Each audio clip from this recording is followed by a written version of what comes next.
It started with a text message. Not a goodbye. Not a confession. Just 3 chilling words. They know everything. Minutes later. The sender was dead. No suspects, no clear motive. Only a phone full of messages that investigators still can't explain. Tonight, we're looking at the mysterious texts people sent just before they died, and the terrifying questions they left behind. Because sometimes, the final message tells a story that police can't solve. On a quiet evening in October, 27-year-old Daniel Harper sent a message to his sister. Nothing unusual at first. Earlier that day, Daniel had gone to work, grabbed coffee, and chatted with friends. By all accounts, he seemed completely normal. But at 10:48 p.m., his sister's phone buzzed. The message read, "If anything happens to me, it wasn't an accident." She immediately tried calling him. No answer. She texted again. Still nothing. Just 12 minutes later, police would find Daniel's car parked near an empty overlook road. Inside the car was his phone, still unlocked. And another text message had been typed but never sent. "I think someone is following." The message stopped there. Daniel was found. Nearby. And to this day, detectives still don't know what he meant. Sometimes the last texts aren't warnings. Sometimes they're cryptic. In 2016, a college student named Emily Carter sent a message to her roommate late at night. The message contained only numbers. 3, 17, 22, 5. Her roommate assumed it was a joke or maybe a code for something they talked about earlier. But Emily never replied again. The next morning, her phone was discovered on a park bench. Her location history showed she had been walking for nearly an hour before the message was sent. But here's the strange part.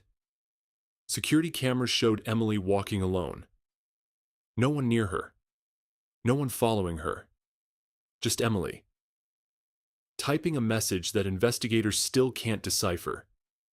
Some online sleuths believe the numbers might represent letters in the alphabet. Others think they were coordinates. But no one has ever proven what the message meant. And Emily was never seen again. In one of the strangest cases investigators have ever seen. The text didn't stop after the victim died. In 2012, 32-year-old Marcus Lee was reported missing by his girlfriend. His phone appeared inactive. No calls. No social media. No messages. Then 3 days later, a text appeared. It was sent to his girlfriend at 2:13 a.m. The message said, "Stop looking." Police were immediately suspicious, because Marcus's phone had been turned off since the day he disappeared. When investigators checked the phone records, they discovered something disturbing. The text had indeed been sent from Marcus's phone, but the phone was never located. Weeks later, Marcus's body was discovered in a wooded area miles away, and the phone was never recovered, which left detectives with one haunting possibility. Someone else had his phone, and they wanted the search to stop. In many cases, final messages sound like goodbyes, but sometimes they don't. In 2019, a man named Ryan Collins sent his best friend a simple message. "If I disappear tonight, remember the name Jacob." His friend assumed Ryan was joking, but hours later, Ryan didn't come home.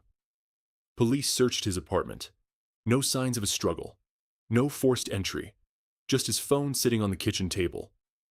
Investigators tried to find anyone named Jacob connected to Ryan. Co-workers, friends, family members. No one. It was as if the name came from nowhere. Ryan Collins was never found, and the message remains the only clue. Detectives say final text messages can reveal critical clues, but they can also create dangerous misunderstandings. Sometimes a person is simply scared. Sometimes they suspect something that isn't actually happening, and sometimes someone else sends the message. Phones can be taken. Counts can be accessed. Messages can be manipulated, which means the most chilling possibility is often the hardest to prove. The last message might not be written by the victim at all, but there's one detail investigators often notice in these cases. When people feel threatened, they try to leave behind evidence, a clue, a name, a warning, something that might help someone understand what happened to them. And sometimes, that clue is hidden inside their final message, a message that might look ordinary until someone finally figures out what it means. So the next time you receive a strange text message late at night, you might want to look a little closer, because in some cases, a final message isn't just a message, it's a piece of evidence. And sometimes, it's the only thing the victim left behind.